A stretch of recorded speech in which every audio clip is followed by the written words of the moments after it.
Hey, how's it going? It's going good. Oh, hang on one sec, guys. Hang on.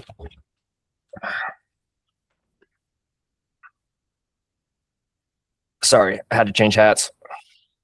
Oh, nice. Yeah, baby. Good hat.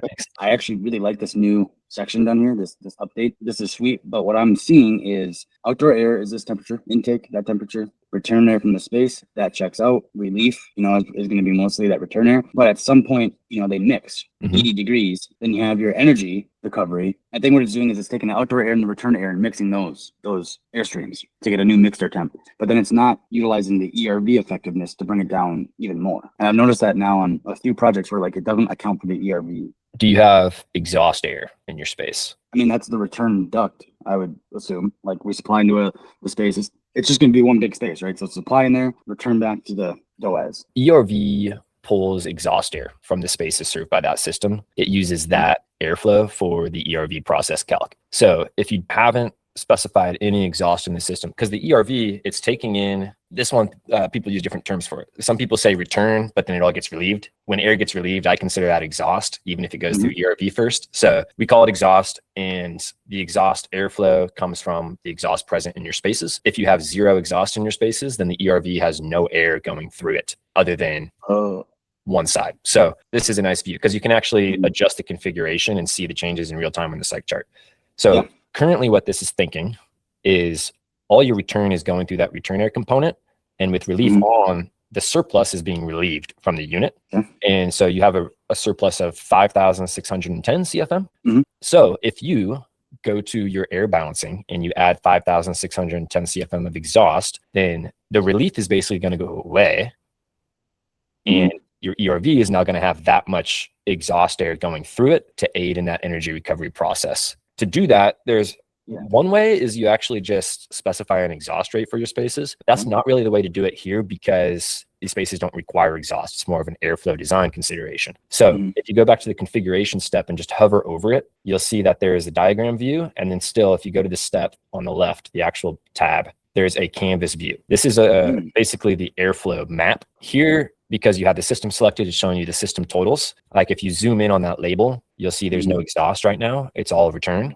If you go to the bottom right in your data box where it says DOAS all areas and scroll down, you see some of those same numbers. Now that box right there is where you can override these values. The problem is you can't just override it for the whole system because HVAKR doesn't know from which spaces the airflow is coming from. So you tab over to the spaces tab, and here you can now select your spaces and you can start changing these values. And what you might want to do is start reducing your return and increasing your exhaust. And that's your way of specifying this much is being returned and actually mixing and going back. This much is going through the ERV and being exhausted. So let's just say the DOAS is 10,000 CFM. Let's just pick that number and say, because when you go to zones, so this green is my DOAS. So it's 10,000 CFM. Let's say 7,000 here, and I have 1,000, 1,000, 1,000 CFM going all these spaces. My return, because it's 100%, it's DOAS, right? So it's outdoor air. So it's basically like a very large ERV outside, but it has heating and cooling.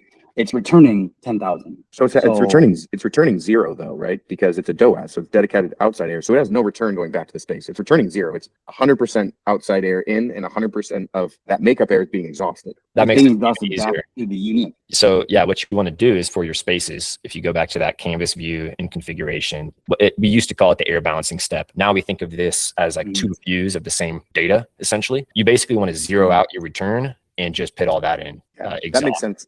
And I think it's just that terminology difference because what you're saying, Davis, is you're using the term return means what is going back and mixing with the supply to go back to the space. When it's a DOAS, that number is always zero because there's none of that is coming back into the space. It's all being exhausted. So that makes sense.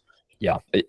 I know some people do call it return though, because it's returning to the unit instead of being rejected directly, but ultimately it's passing through, recovery wheel and being rejected. So I consider that exhaust. That's what we call it. So so now like this return, you see there's no relief anymore. Also, there's no return. Like the component's still there, but nothing's going through it. You could actually delete that component, which is what I would do to like more accurately represent this. So now you'll see that you've got this exhaust outside air state 2 Mhm. is a result of that ERV process. Okay, so ERV is there. Exhaust air is 72. Outdoor air is 90. After energy recovery, it's 78. Okay, yeah. And That's if you checking play out. around with your ERV efficiencies, you'll see that kind of shift. Yeah, let's just change this to like 90. Yeah, it's going to be real Yeah. close to Real close to the exhaust temperature.